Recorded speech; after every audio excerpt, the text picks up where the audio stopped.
Assalamualaikum warahmatullahi wabarakatuh.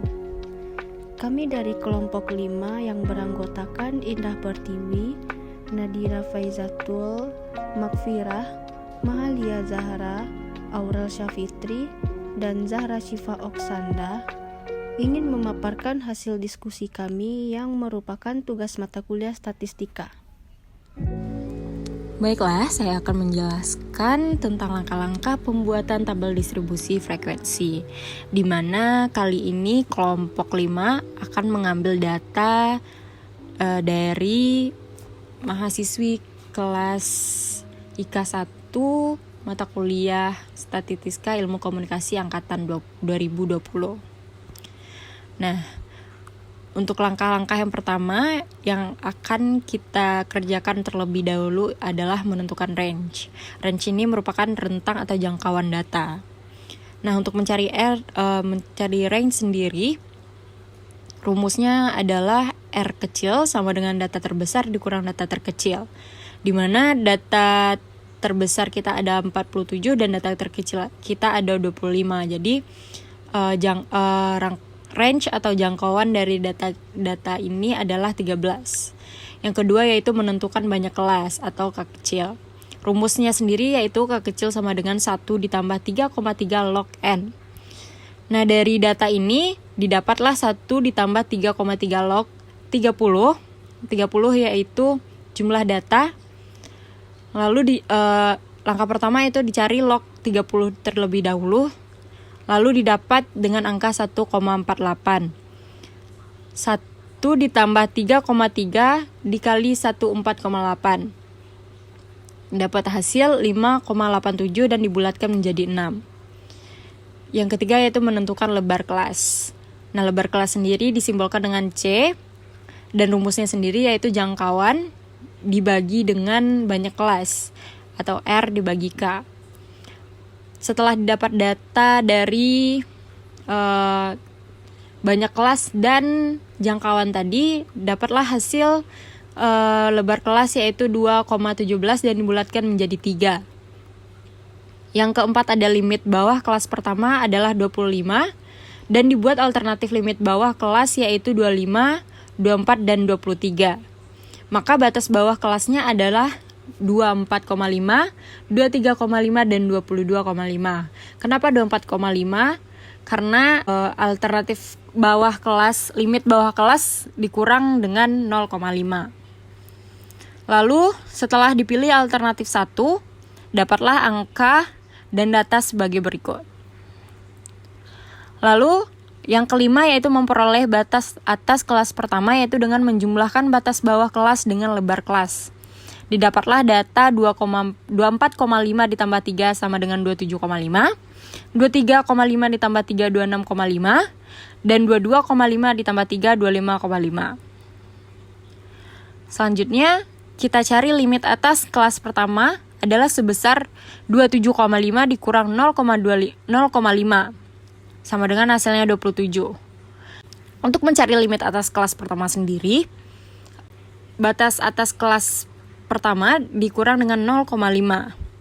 Hasil dari yang kita cari di atas tadi dikurang dengan 0,5, dapatlah angka 27, lalu 26 dan 25. Nilai tengah kelas atau disimbolkan dengan XI adalah batas bawah kelas ditambah batas atas kelas dibagi 2. Dapatlah hasil X1 sama dengan 24,5 ditambah 27,5 dibagi 2 sama dengan 26. Lalu langkah berikutnya yaitu mencari frekuensi kelas pertama. Frekuensi kelas pertama di sini adalah 11. Sekian materi dari saya dan saya kembalikan kepada moderator. Selanjutnya kita akan menentukan poligon, histogram, dan ogive. Histogram merupakan penyajian distribusi frekuensi dalam bentuk diagram batang. Untuk menentukan histogram, terlebih dahulu kita bikin garis lurus yang merupakan nilai atau kelas. Lalu garis tegak lurus itu untuk frekuensinya. Pada tabel, batas bawah tiap kelasnya itu akan dikurangkan dengan 0,5 dan terakhir kita perhatikan batas atas kelas paling bawah itu akan ditambahkan dengan 0,5. Setelah membuat histogramnya, maka selanjutnya poligon. Poligon merupakan diagram garis yang terhubung dari setiap sisi atas histogram. Kita ambil titik tengah dari gambar histogram, lalu kita hubungkan ke titik tengah selanjutnya. Jadi, yang warna biru merupakan histogram, dan yang garis oranye dinamakan poligon. Kemudian ogive. Ogive merupakan salah satu istilah dalam statistika berupa grafik yang digambarkan berdasarkan data yang sudah disusun dalam bentuk tabel distribusi frekuensi kumulatif. Untuk menentukan ogive ini, maka kita butuhkan frekuensi kumulatif kurang dari yang merupakan bagian positif, sedangkan frekuensi kumulatif lebih dari yang merupakan bagian negatif. Jadi seperti di gambar, garis berwarna orange merupakan frekuensi lebih dari dan garis berwarna abu-abu merupakan frekuensi kurang dari. Nah, untuk mencari rata-rata hitung, yang pertama kali kita lakukan yaitu mencari nilai tengah dan frekuensinya. Nah, di antara limit kelas 25 dan 27 terdapat nilai tengahnya yaitu 26. Dari nilai tengah tersebut, yang 26 itu dikalikan dengan frekuensi dari data-data 25 sampai 27 dan dapatlah hasilnya 11. Selanjutnya, untuk mendapatkan fx-nya, kita kalikan nilai tengah tersebut dengan frekuensinya, yaitu 26 dikali 11. Dan dapatlah hasil fx-nya 268. Dan begitu hingga seterusnya sampai hasil perkalian dari nilai tengah dan frekuensi tersebut dijumlahkan hingga mendapatkan hasil 903. Nah, rumus dari rata-rata hitung yaitu X bar sigma F per sigma. Nah, rumus dari rata-rata hitung yaitu X bar sama dengan sigma Fx per sigma F, di mana X bar ini merupakan rata-rata dan sigma Fx adalah jumlah semua nilai data dan sigma F merupakan banyaknya nilai data.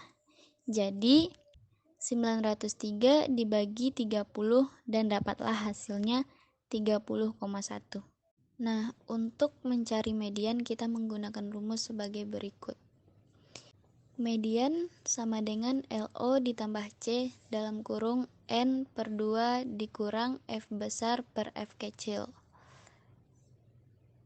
Di mana median ini merupakan nilai tengah dan LO merupakan batas kelas bawah dan C merupakan lebar kelas. Kemudian N di sini merupakan banyak data. Selanjutnya, F besar merupakan jumlah frekuensi semua kelas sebelum kelas yang mengandung median, dan F kecil di sini merupakan frekuensi kelas median. Langsung saja kita pada pembahasannya, yaitu median 24,5 ditambah 3 dikali 30 per 2 kurang 11 dibagi 7. Selanjutnya median 24,5 ditambah 3 dikali 4 per 7. Nah, 4 per 7 ini dapat dari pembagian 30 per 2 dikurang 11. Selanjutnya, median sama dengan 24,5 ditambah 3 dikali 0,57. Nah, 0,57 ini dapat dari hasil 4 per 7 tadi. Selanjutnya, median sama dengan 24,5 ditambah 1,71 dan dapatlah hasil akhirnya yaitu 26,21. Modus adalah fenomena yang paling banyak terjadi atau paling banyak terdapat dalam data. Untuk data saat ini kita menggunakan data berkelompok yang rumusnya yaitu modus sama dengan L0 ditambah C buka kurung B1 per B1 tambah B2 tutup kurung. Yang mana L0 adalah batas bawah kelas modus, B1 adalah selisih antara frekuensi kelas modus dengan frekuensi tepat satu kelas sebelum kelas modus. Dan B2 yaitu selisih antara frekuensi kelas modus dengan frekuensi tepat satu kelas sesudah kelas modus. Selanjutnya kita akan memasukkan angka kepada rumus, yaitu modus sama dengan 24,5 ditambah 3 buka kurung 11 per 11 tambah 4 tutup kurung. Sama dengan 24,5 ditambah 3 dikali 11 per 15. Sama dengan 24,5 ditambah 3 dikali 0,73 yang hasilnya 26,69. Jadi modus pada data kali ini yaitu 26,69. Cara mencari kuartil 1 yaitu L0 ditambah C buka kurung tutup kurung IN per 4 kurang F per F. Yakni yaitu L0 adalah batas bawah kelas kuartil, F besar adalah jumlah frekuensi semua kelas sebelum kelas kuartil Q1, dan F kecil adalah frekuensi kelas kuartil Q1. Dan C adalah lebar kelas. Kita masukkan angka kepada rumus yaitu 24,5 ditambah 3 tutup kurung 30 per 4 dikurang 0 per 11. Sama dengan 24,5 ditambah 3 tutup kurung 7,5 per 11 tutup kurung.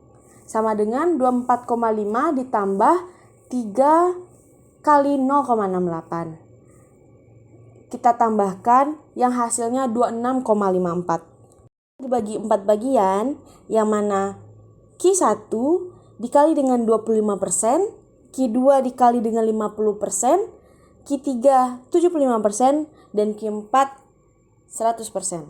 Karena dicari yang kuartil 1, maka kita kalikan 25% dikali 30 atau 25 per 100 dikali 30, dan hasil kuartil satunya yaitu 7,5.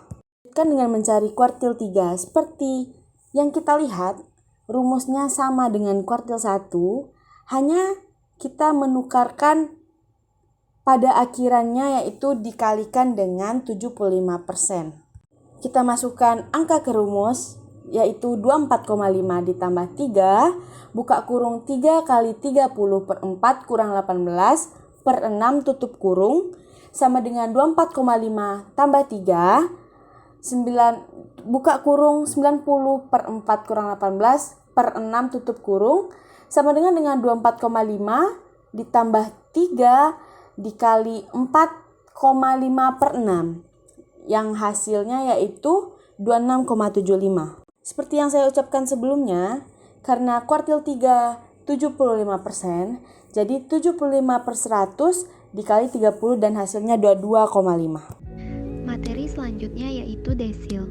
Karena kita menggunakan data berkelompok, maka rumus yang digunakan yaitu DI sama dengan L0. L0 merupakan batas bawah kelas ditambah C, dan C merupakan lebar kelas dalam kurung I dikali N per 10 dikurang F per F. Yang akan dicari yaitu desil 8. Maka kita tinggal memasukkan angka ke dalam rumus. Desil 8 sama dengan 24,5 ditambah 3 dalam kurung 8 dikali 30 per 10 dikurang 18 per 6 dapat 24,5 ditambah 3 dalam kurung 24 per 18 dibagi 6. 24 dikurang 18 dapat 6. 6 dibagi 6 yaitu 1.